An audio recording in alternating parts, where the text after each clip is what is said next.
Now we'll hear from the Wheat Growers Association and Mr. Jokum, please.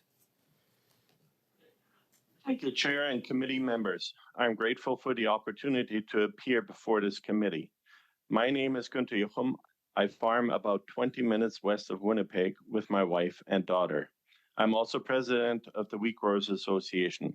We are a volunteer-based farm advocacy organization dedicated to developing ag policy solutions that strengthen the profitability and sustainability of farming and the agricultural industry.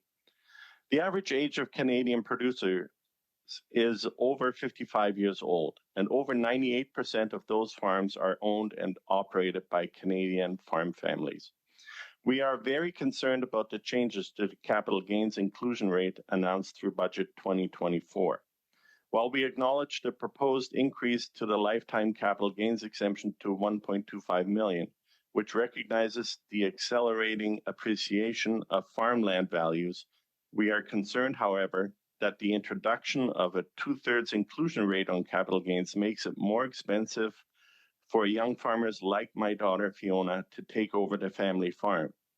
As farmers retire over the next decade, many of these farms will be transferred to the next generation. While this will secure retirement for thousands of farmers, the transfer will also incur capital gains.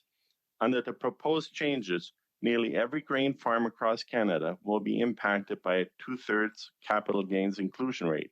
This is because the $1.25 million lifetime capital gains exemption is too low to account for rapidly appreciating farm values, and many will have already expended their exemption by the time they sell their farm, meaning most farms will have gains subject to the 2/3 inclusion rate.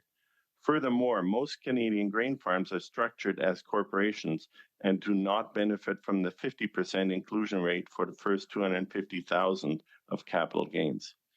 When I consulted my tax accountants, he estimated that I will pay 30% more taxes.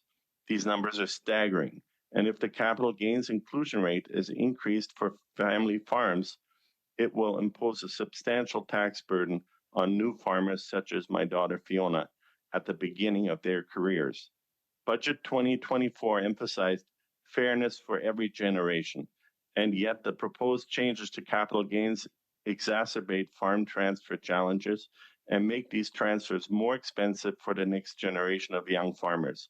Furthermore, Budget 2024 described that differences in taxation rates between income earned from wages, capital gains, and dividends currently favor the wealthiest among us.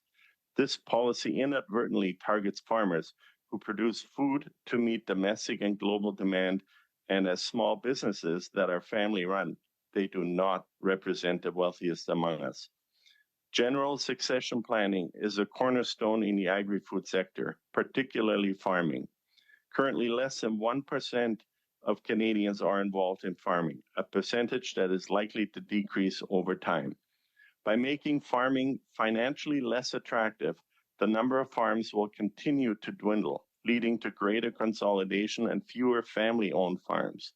Farmers are known for their ingenuity and entrepreneurial spirit, and many have accumulated significant assets. However, farmers are often asset-rich and cash-poor, meaning they possess valuable assets such as farmland, quota, equipment, and livestock, but lack liquid cash. This becomes especially challenging with changes to the capital gains taxes.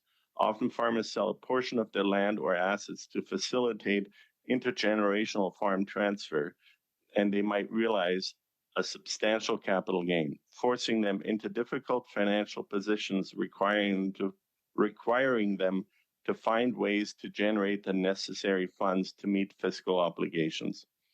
Increased capital gains taxes could complicate estate planning and succession, as the tax burden on asset transfers may be higher, which could lead to more family farms being sold off or broken up to pay taxes.